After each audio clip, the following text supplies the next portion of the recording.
The vast, unforgiving land stretched endlessly beneath the scorching sun, a barren wasteland of dust and silence, where death lingered just beyond the horizon. Here, in the heart of the great alkali plain, fate had woven a tale of love and loss, of survival and sacrifice, and of vengeance so patient, so relentless, that would take years to unfold. This was no ordinary crime, no simple mystery from the fog-laden streets of London. This was a story born in the savage wilderness of the American West, where a single choice could mean life or death. Welcome to Echoes of Stories, where the legendary cases of Sherlock Holmes come alive. Tonight, we follow the trail of a chilling crime in a study in Scarlet, Part 2, The Land of the Saints, and the final chapter of the Lauriston Gardens mystery. A tale of devotion and cruelty, of justice served in the darkest of ways. Before Sherlock Holmes ever uttered the words, "Elementary, my dear Watson." First published in Beaton's Christmas Annual, 1888, this story marked the very beginning of Holmes' extraordinary legacy. Bell if you love Sherlock Holmes and immersive storytelling. Subscribe now and hit the bell icon to never miss a mystery. Before we begin, let me give you a quick recap of what happened in the first part of Study in Scarlet. This will help you follow today's story without any confusion. And if you're new here, you can always check out the first part from our channel's playlist and catch up on the mystery.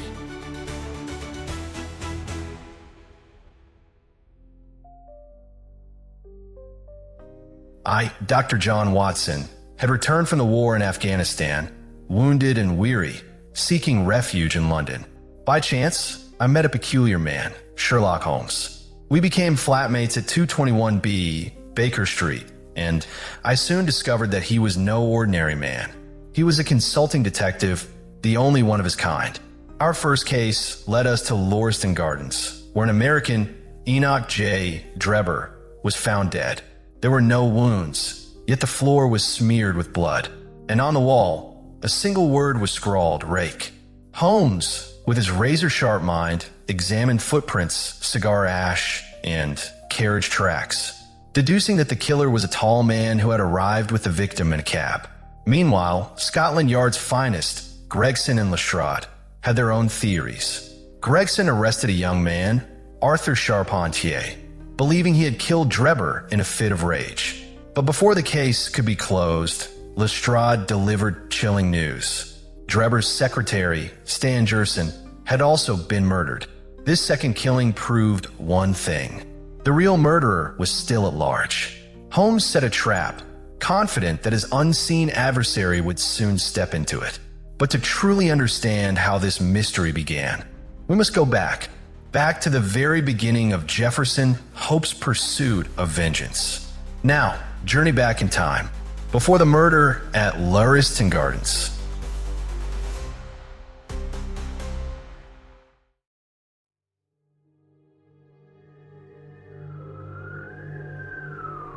The sun hung high in the sky, scorching the endless, barren land below. A vast, unrelenting desert stretched as far as the eye could see, its surface cracked and parched by merciless heat. Through this inhospitable wasteland, two figures trudged onward. A weary, elderly man, his strength nearly spent, and a young girl, barely 5 years old, clinging to his hand as she stumbled over the uneven ground. For days, they had wandered without food, without water. Their lips were cracked, their bodies weak. The man's once steady gait had become unsteady, and the child's small feet dragged through the dust. They were alone, abandoned by fate, and death, it seemed, was merely a step behind them. Above them, three dark shapes circled in the sky, buzzards, the scavengers of the desert, waiting patiently for their inevitable feast. And then, through the shimmering heat of the horizon, came a sign of life. A dust cloud, rising in the distance, moving steadily toward them. A caravan, travelers, riding westward. As they drew closer, Their banners became visible, fluttering against the dry wind. These were Mormons, pilgrims seeking a new land, a sanctuary where they could live by their faith. Their leader, Brigham Young, a man of great authority and unyielding faith, rode at the head of the caravan. It was he who first saw the two wanderers, collapsing in exhaustion beneath the blazing sun. The Mormons took them in, offering water, food, and shelter. They saved their lives. But salvation always comes with a price. In exchange for their survival, the man, John Ferrier, was made to swear an oath. He and his adopted daughter, Lucy, would accept the Mormon faith and abide by the laws of the community. At that moment, Ferrier agreed without hesitation. What he did not realize, however, was that this promise would one day seal both their fates. Years passed. John Ferrier, now a respected member of the Mormon settlement, had built himself a prosperous life. His land was fertile, his herds grew, and his home, though simple, was a place of warmth and comfort. And Lucy had blossomed into a young woman of remarkable beauty. With her golden hair, lively eyes, and kind heart, she had become the pride of the valley. They called her the Flower of Utah. But despite his success, Ferrier remained an outsider in one crucial way. Unlike the other Mormon men, he had never taken multiple wives. And in this society, where faith dictated all, his defiance would not go unnoticed forever. One day, Lucy was riding through the valley when her horse reared in terror. A stampede of wild cattle thundered toward her. She had no time to react until a strong hand grabbed the bridle, pulling her to safety. The man who had saved her was Jefferson Hope, a rugged frontiersman, a hunter who roamed the mountains with skill and confidence. From that day forward, their paths intertwined. They rode together, laughed together, and soon they fell in love. 3 weeks later, a shadow fell over their happiness. Brigham Young himself came to Ferrier's home.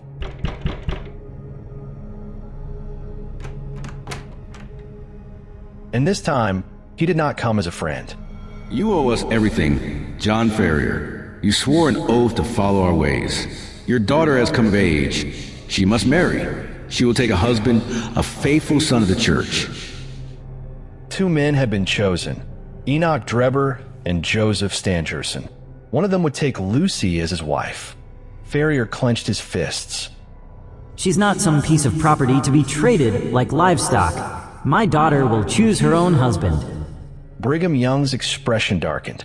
She has 1 month to decide. And with that, the prophet turned and left. Ferrier watched him go, ice-cold fear settling into his bones. He knew, with absolute certainty, that if they did not flee, they would not live to see another month. When Brigham Young gave John Ferrier 1 month to marry off his daughter, he lived in constant fear. Every morning, he found a number written on his door, 29, then 28, then 27. The numbers kept decreasing. John realized this was no ordinary countdown. This was the time he had left to live. He made a decision. He had to escape. Through a trusted messenger, he sent word to Jefferson Hope. Come back immediately, or all will be lost. One morning, John Ferrier stepped outside and saw 2 horses tied in front of his house. When he walked into his living room, he found 2 young men waiting for him.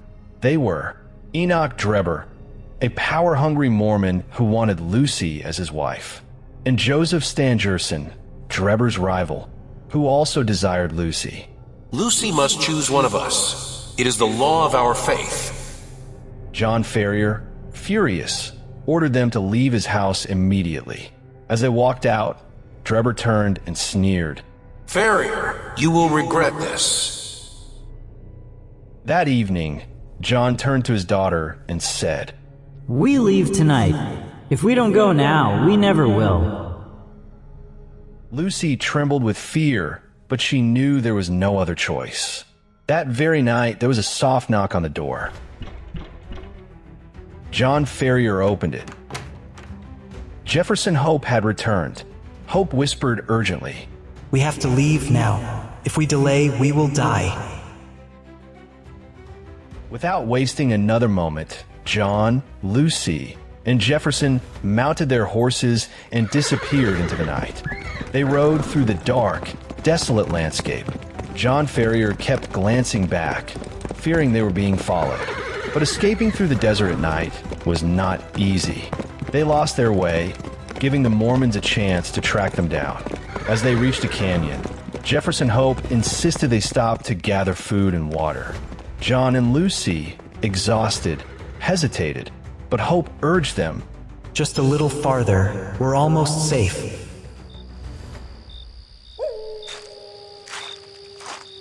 Jefferson Hope went down the hill to gather supplies. But when he returned, it was too late. John Ferrier was dead, shot in the head. Lucy was gone, kidnapped by the Mormons. Now, there was only one thing left: revenge.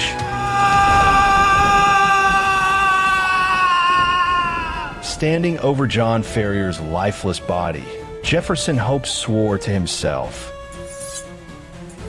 I will find Drebber and Stangerson, and I will make them pay. But he knew he had to be patient. Revenge would take time. Back in Salt Lake City, Hope discovered the terrible news. Lucy had been forced to marry Enoch Drebber.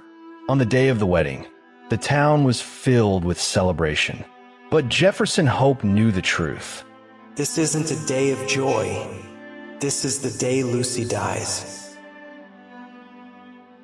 Within a week of the wedding, Lucy was dead. There were no signs of injury, but her eyes were empty, hollow, filled with sorrow. Perhaps she had taken her own life. Jefferson Hope felt nothing anymore, only the fire of revenge. From that moment on, Hope became a man with a single purpose. His world had been torn apart, but his resolve remained unshaken. He would hunt them down. He would bring justice, no matter how long it took. And so, he waited. For years, he followed their every move. He tracked them from city to city, across deserts, over mountains, and through bustling towns, until finally, he found them. And so, after 18 long years of waiting, Jefferson Hope had his revenge. It was now the year 1878, and at last his enemies had paid the price. Drebber was dead. Stangerson was gone. The long hunt was finally over. But fate has a sense of irony, for the hunter had now become the hunted.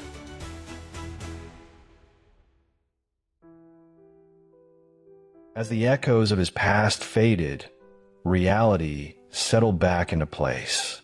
There we were, back in our sitting room at Baker Street. Sherlock Holmes sat in his chair, his sharp gaze fixed on the man before us. Beside him, Inspectors Lestrade and Gregson stood watching, their expressions a mix of triumph and curiosity. And there, at the center of it all, sat Jefferson Hope, our prisoner. His hands were bound, yet his face showed no fear. As for myself, I watched in silence, waiting to hear the story that was about to unfold. Our prisoner's furious resistance did not apparently indicate any ferocity in his disposition towards ourselves, for on finding himself powerless, he smiled in an affable manner and expressed his hopes that he had not hurt any of us in the scuffle. Well, I guess this is it. You're taking me to the station, aren't you? He remarked to Sherlock Holmes. My cab's right outside. Just loosen my legs.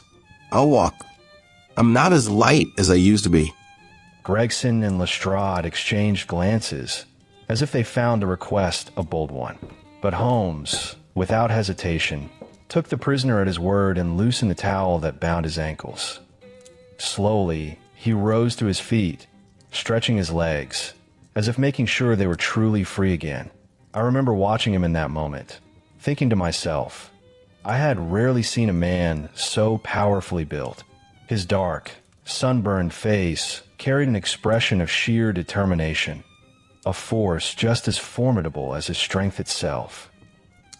If there's an open spot for police chief, I'd say you're the man for it. The way you stayed on my trail, that was something else. You had better come with me. Holmes said to the two detectives. I can drive you. Good. Gregson, you can come in with me. And you too, Doctor. You've followed the case this far. Might as well see it through. I agreed at once, and together we made our way down. Our prisoner didn't resist, not even for a moment. He simply stepped into the very cab that had once been his, and we followed close behind. Lestrade took the driver's seat, snapped the reins, and in no time at all, we arrived at our destination.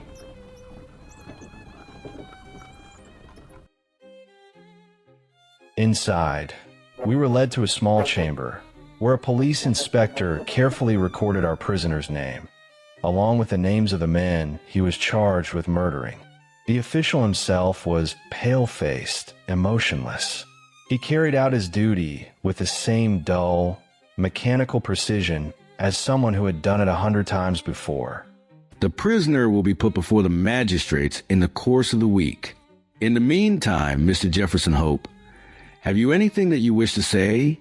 I must warn you that your words will be taken down and may be used against you. I've got a good deal to say.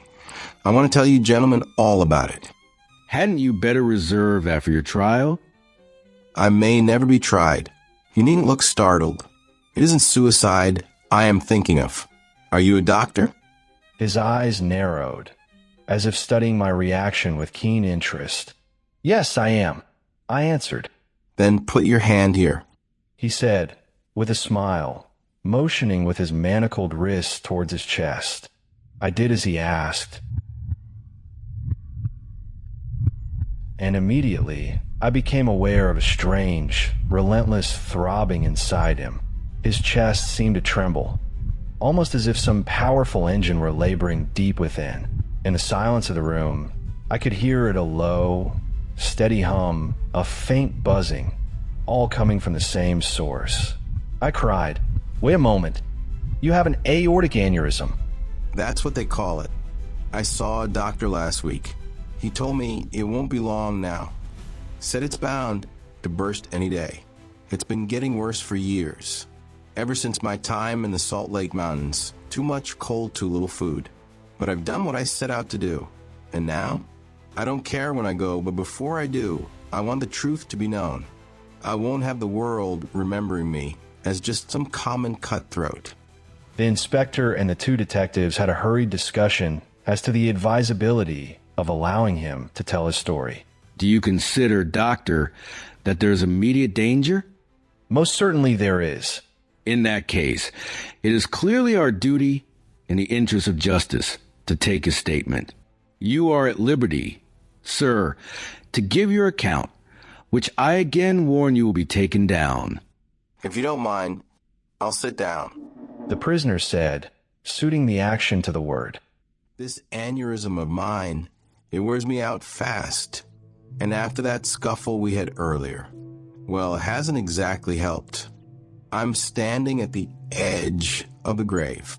I've got no reason to lie to you. Every word I say is the truth. What you do with it, that's up to you. With that, Jefferson Hope leaned back in his chair and began his story. He spoke with a steady, measured tone, as if the events he described were nothing out of the ordinary. I can personally vouch for the accuracy of what follows. Lestrade had taken down every word in his notebook, exactly as they were spoken. It don't matter much to you why I hated those men. All you need to know is that they were guilty of taking two innocent lives, a father and his daughter. And for that, they forfeited their own. After all these years, no court would have convicted them. The law couldn't touch them, but I knew the truth.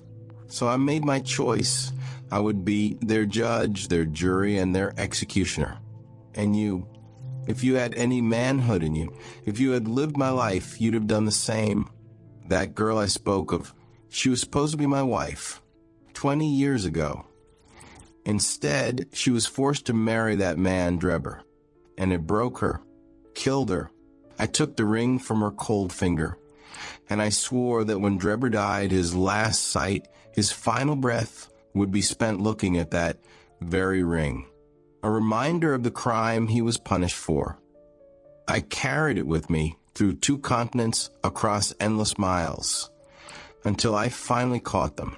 They thought they could outrun me, that time and distance would wear me down. But they were wrong. I never stopped. And now they're gone. If I die tomorrow, and I likely will, then I die knowing my work is done, and done well. Justice has been served by my hand. There's nothing left for me to hope for, nothing left to desire. They were rich and I was poor. Following them was no easy task. By the time I reached London, my pockets were near empty. I had to find work, anything to keep me going. Riding and driving came as naturally to me as walking. So I went to a cab owner's office and got hired. I had to bring in a certain amount each week for the owner. Whatever was left was mine. There was never much left, but it was enough to scrape by. The hardest part? Learning my way through this damn city. Of all the mazes ever built, London has to be the worst of them all. But I had a map beside me, and once I got to know the main hotels and stations, I managed well enough. It took time, but I found them. I kept asking, searching, until one day I finally came across them.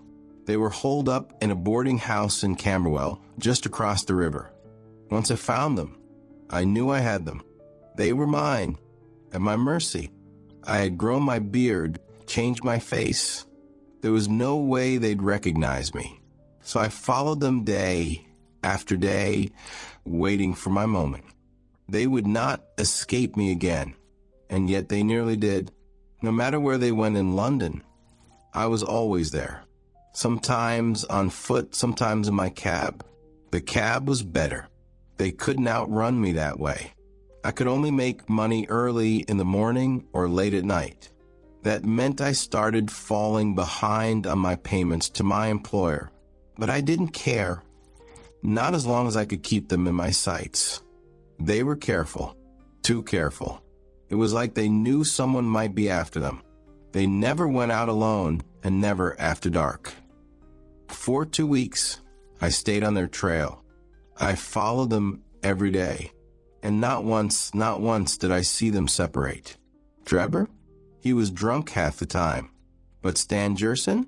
He was sharp, always watching. I watched them morning and night. But there was never an opening, never a single chance. Still, I wasn't discouraged. I knew it was close. My moment would come. My only fear was that this thing in my chest might burst just a little too soon and leave my work unfinished. And then finally, my moment came. It was evening. I was driving up and down Torquay Terrace, the street where they boarded, when I spotted a cab pulling up to their door. A few minutes later, luggage was carried out, and then they followed. Drebber and Stangerson, leaving. I snapped the reins and kept them in sight. But something felt wrong. I had a sinking feeling. Were they moving? Changing their quarters? At Euston Station, they got out. I left a boy to hold my horse and follow them onto the platform. I heard them ask for the Liverpool train, but the guard told them they had just missed one. The next wouldn't be for hours. Stangerson didn't like that. But Drebber? He almost seemed pleased. In the bustle, I edged closer, close enough to hear every word. Drebber told Stangerson he had business to take care of. Said he'd be back soon if the other waited. Stangerson wasn't happy. Reminded him they agreed to stick together. But Drebber cut him off. Said it was delicate and had to be handled alone. I didn't hear Stangerson's reply. But whatever it was, it set Drebber off. He snapped, cursed him, reminded him he was nothing more than a paid servant and had no right to tell him what to do. That was it. Stangerson gave up. He just told him that if he missed the last train, he should meet him at Halliday's private hotel. Drebber agreed, said he'd be back before 11, and then he walked out of the station. This was it, the moment I had waited for 18 long years. Together they were strong. They could watch each other's backs. But alone? Alone, they were mine. I didn't rush. No need for that. My plan was already set. Vengeance means nothing unless the man facing it knows exactly who is striking him and why retribution has come. I had planned it all down to the last detail. I wanted him to understand, to know that his sins had caught up with him at last. A few days before, a gentleman had been inspecting some houses along Brixton Road. He had dropped a key in my carriage that evening. He came looking for it, and I returned it. But before I did, I took a molding of it, had a duplicate made. That key gave me access to one place in this entire city where I could be absolutely alone. No interruptions, no interference. The only problem left was getting Drebber to that house. I followed him as he walked down the road, slipping in and out of liquor shops. The last one held him for nearly half an hour, and when he finally came out, well, he could barely walk straight. There was a hansom cab waiting just ahead. He hailed it, and I followed, so close that my horse's nose was barely a yard from his driver the entire way. We rattled across Waterloo Bridge through miles of winding streets, and then, to my surprise, we ended up right back where we started, the boarding house. I had no idea why he returned there, but I kept my distance, pulled my cab up 100 yards away, and waited. He went inside, and his hansom drove off. Give me a glass of water, would you? My mouth gets dry with all this talking. I handed him the glass, and he drank it down. That's better. Well, I waited 15 minutes, maybe more, when suddenly I heard it. A struggle. The sound of men fighting inside the house. Then bam, the door burst open, and out they came, Drebber, and with him a young man I'd never seen before. This fellow had Drebber by the collar, dragging him forward, and when they reached the top of the steps, he shoved him hard, sent him sprawling halfway across the road. He was furious, looked ready to beat Drebber right there in the street. Would have, too, if the coward hadn't staggered off as fast as his legs could carry him. He ran straight to the corner, and then he saw me, my cab. The moment he stepped inside, my heart nearly leapt out of my chest. After all these years, I had him. For a second, I worried. What if my aneurysm failed me now? What if at this last moment my body gave out? But no, not yet. Not before I finished what I came to do. I drove slow, thinking, deciding. I could take him out to the country, somewhere quiet, somewhere lonely, a place where we could have one final conversation. I had nearly settled on it when he made the choice for me. The thirst for drink took hold of him again. He ordered me to stop outside a gin palace, told me to wait. He drank till closing time, and when he finally stumbled out, I knew then, without a doubt, that the game was mine. Don't think for a second that I planned to kill him in cold blood. Would it have been justice? Yes, perfect justice. But even after all these years, I couldn't bring myself to do it. Not like that. No, I had already decided. He would have a chance to save his own life, if he was willing to take it. During my years in America, I worked all sorts of jobs. One of them, a janitor at your college. I swept floors in the laboratory, listened in on lectures, learned things. One day, the professor was demonstrating poisons. He showed us an alkaloid Something extracted from South American arrow poison. Just a single grain meant instant death. I remember the bottle. I watched where he put it. And when the students were gone, I took a little for myself. I knew how to handle medicine. So I worked it into small, soluble pills, each one deadly. And then I made identical pills with no poison at all. From that moment, I had already decided when my time came, they would have to choose. Each man would draw a pill from the box. Well, I took the one that remained. It would be just as deadly and a whole lot quieter than shooting across a handkerchief. From that day on, I carried those pill boxes with me always. And now it was finally time to use them. It was close to 1 in the morning. The wind was howling. The rain poured in torrents. A miserable night for most. But inside, I felt nothing but joy. Pure, unshakable joy. You can't understand what that felt like unless you've spent 20 years longing for something, dreaming of it, and then at last finding it within your grasp. I was so glad I could have shouted into the night. I lit a cigar, took a few puffs to steady my nerves, but my hands were trembling, my heart pounding, and then as I drove, I saw them. Old John Ferrier, sweet Lucy. They were there, ahead of me in the darkness, smiling at me, as clear as I see all of you in this room right now. They stayed with me all the way, one on each side of the horse, right up until I pulled up at that house on Brixton Road. The street was empty, silent, only the sound of rain dripping from the rooftops. I peered through the window, and there he was, Drebber, passed out in a drunken heap. I stepped inside, shook him by the arm. "Time to get out," I said. "All right, cabby," he muttered. I suppose he thought we'd reached the hotel he mentioned, because he got out without a word and followed me down the garden.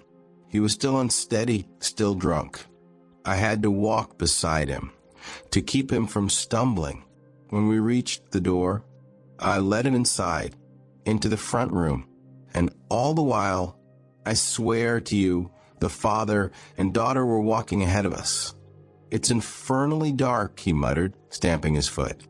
"We'll have light soon enough," I said. I lit a wax candle, the one I had brought with me.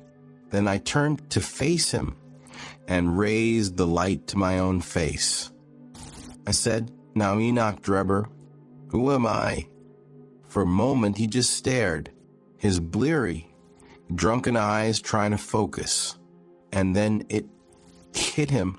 I saw the horror explode in his face. His whole body convulsed. He staggered back, his skin turning pale as death. Sweat broke out on his forehead. His teeth chattered in his skull. I leaned back against the door and laughed. Loud, long. The kind of laugh that comes from deep inside the soul. I always knew vengeance would be sweet, but I never imagined this perfect contentment that filled me now. I said, "You dog," I spat. "I have hunted you from Salt Lake City to St. Petersburg, and you have always slipped away. But now your running is over. One of us will not see the sun rise again." Drebber shrank back, his body pressed against the wall. I could see it in his face. He thought I was mad, and maybe I was. In that moment, my pulse pounded in my skull like sledgehammers. If the blood hadn't gushed from his nose, I swear, he would have dropped dead from sheer terror. "What do you think of Lucy Ferrier now?" I roared, slamming the door and locking it, shaking the key in his face. "Justice has been slow, but it has found you at last." I saw his cowardly lips tremble. He wanted to beg, but he knew there was no mercy left for him. "Would you murder me?" he stammered. "Murder?" I scoffed. who speaks of murdering a mad dog. What mercy did you show my darling when you tore her from her slaughtered father, dragged her into your accursed, shameless harem? It wasn't me who killed her father, he cried, but it was you who broke her innocent heart. Let God himself judge between us. Choose and eat. There is death in one and life in the other. I will take the pill you leave behind. Let us see if there is justice in this world, or if everything is left to chance. I pressed the knife to his throat and waited. And then finally he obeyed. We stood there, staring at each other, waiting to see which of us would live and which of us would die. Shall I ever forget the look on his face when he first felt it? That first stab of pain, when he knew the poison was in his blood. I laughed when I saw it, and then I held Lucy's wedding ring before his eyes, but it was only for a moment. The alkaloid worked fast. A spasm racked his face, twisting it in agony. He threw his hands out, staggered, and then, with a hoarse, broken cry, he collapsed. I nudged him over with my foot, placed my hand on his chest. Nothing, no breath, no movement. He was dead. The blood was running down from my nose. I barely noticed it. I don't know why I did it.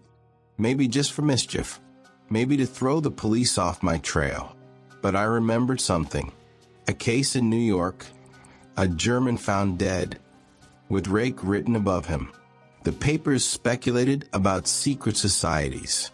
No one could figure it out. I figured what confused the New Yorkers might puzzle the Londoners too. So I dipped my finger into my own blood and pressed it to the wall. Then I walked back to my cab. The streets were empty, the night wild and howling. I had driven a while when I reached into my pocket, where I always kept Lucy's ring. It was gone. I was stunned. That ring was the only thing I had left of her. I must have dropped it when I leaned over Drebber's body. I had to go back, so I turned my cab down a side street, and without a second thought, I walked straight back to the house. I would risk anything to get that ring back. And that's when I walked right into the arms of a police officer coming out the door. I had no choice. I let myself stumble, slurred my words, and played the part of a hopeless drunk. And somehow, it worked. And that is how Enoch Drebber met his end. But my work wasn't finished yet. There was still Stangerson. John Ferrier's debt wasn't paid in full. I knew he was staying at Halliday's private hotel. So I waited, watched the place all day, but he never came out. I figured as much. When Drebber didn't return, he must have suspected something. Stangerson was cunning, always on guard, always thinking ahead. But if he thought staying locked up would save him, he was wrong. It didn't take me long to find out which window was his. And early next morning, before the sun had even risen, I made my move.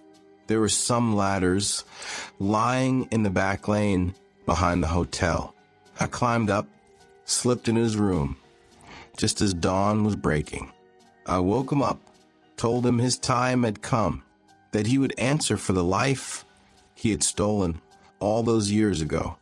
I described Drebber's death to him, and then I gave him the same choice. He could take the pills. One meant life, the other death. But instead of taking his chance, he lunged at me. I had no choice. I fought back, and in the struggle, I stabbed him right through the heart. It wouldn't have mattered, though. One way or another, he was a dead man. Providence wouldn't have let his guilty hands choose anything but the poison. There's little more to say, and that's just as well because I'm about done. I kept driving my cab for another day or so. Figured I'd save up just enough to book my passage back to America. I was standing in the yard when some ragged kid came up, asking for a cabbie named Jefferson Hope. Said a gentleman needed a ride from 221B Baker Street. I didn't think twice. Had no reason to suspect a thing. Next thing I knew, this young man here had the bracelets locked around my wrists, and I was as neatly shackled as any man I've ever seen. That's my story, gentlemen. You may call me a murderer, but I tell you this, I am just as much an officer of justice as any one of you.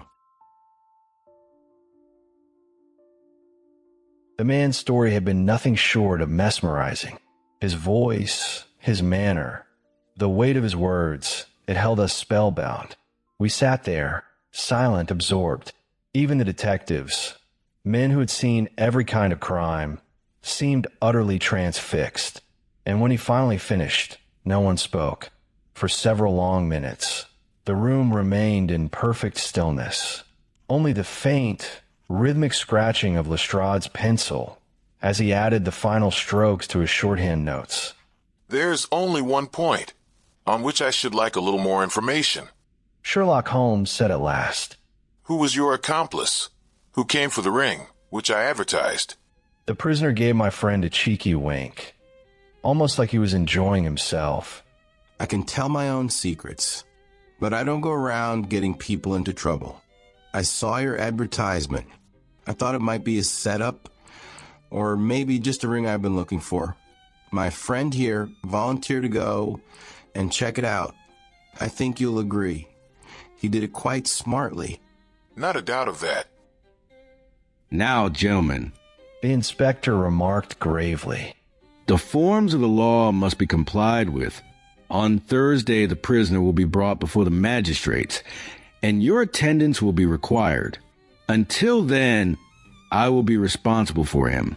He rang the bell as he spoke, and Jefferson Hope was led off by a couple of warders, while my friend and I made our way out of the station and took a cab back to Baker Street.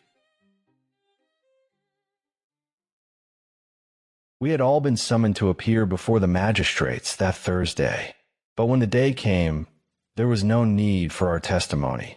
A higher power had taken the case into its hands. Jefferson Hope was summoned before a tribunal where only true justice would be served.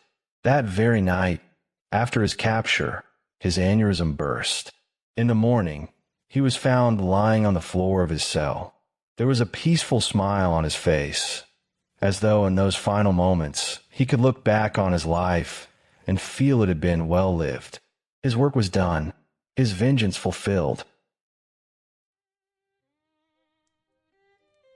Gregson and Lestrade will be wild about his death. Holmes remarked as we chatted it over next evening. Where will their grand advertisement be now? I don't see that they had very much to do with his capture. What you do in this world is of no consequence. The question is, what can you make people believe you've done? Never mind. He continued, more brightly, after a pause. I would not have missed the investigation for anything. There has been no better case, within my recollection. Simple as it was, there were several most instructive points about it. Simple. Well, really, it can hardly be described as anything else. The proof of its simplicity is this. Without any help, save for a few very ordinary deductions, I was able to lay my hand upon the criminal within 3 days. That is true. I have already explained to you that what is out of the common is usually a guide, rather than a hindrance. In solving a problem of this sort, the key is to reason backwards. It's a very useful skill, and a very easy one. But people don't practice it much. In everyday life, it's more practical to reason forwards. And so, the ability to reason backwards is often neglected. There are 50 who can reason synthetically, for every one who can reason analytically. I confess that I do not quite follow you. I hardly expected that you would. Let me see if I can make it clearer.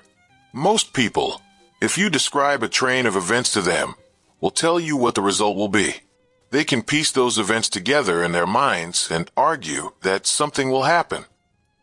There are few, however, who, if you told them the result, would be able to reason backwards and figure out the steps that led to it. This power is what I mean when I talk about reasoning backwards or analytically. I understand. Now, this was a case where you were given a result and had to deduce everything else for yourself. Let me show you the steps in my reasoning. To begin at the beginning, I approached the house, as you know, on foot, with my mind completely free of any preconceived impressions. I started by examining the roadway, and there, as I have already explained, I saw clearly the marks of a cab. I determined, through inquiry, that the cab had been there during the night. I could tell it was a cab, and not a private carriage, by the narrow gauge of the wheels. The ordinary London growler is much narrower than a gentleman's brougham. This, I noted, was the first point gained. Next, I walked slowly down the garden path which, as it happens, was made of clay, ideal for taking impressions. Now to you, it may have seemed like nothing but a trampled line of slush, but to my trained eyes, every mark had a meaning. There's no branch of detective science more important, or more often neglected, than the art of tracing footsteps. Fortunately, I have always emphasized its importance, and much practice has made it second nature to me. I saw the heavy footmarks of the constables, of course, but I also saw the tracks of the two men who had passed through the garden first. It was clear they had been there before the constables, because in some places, their marks were completely obscured by the others coming over them. And from this, my second link was formed, telling me that the nocturnal visitors were two in number. One was remarkable for his height, judging from the length of his stride, and the other, fashionably dressed, based on the small and elegant impressions left by his boots.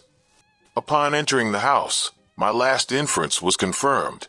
The well-booted man lay before me. The tall one, then, must have been the murderer, if murder there was.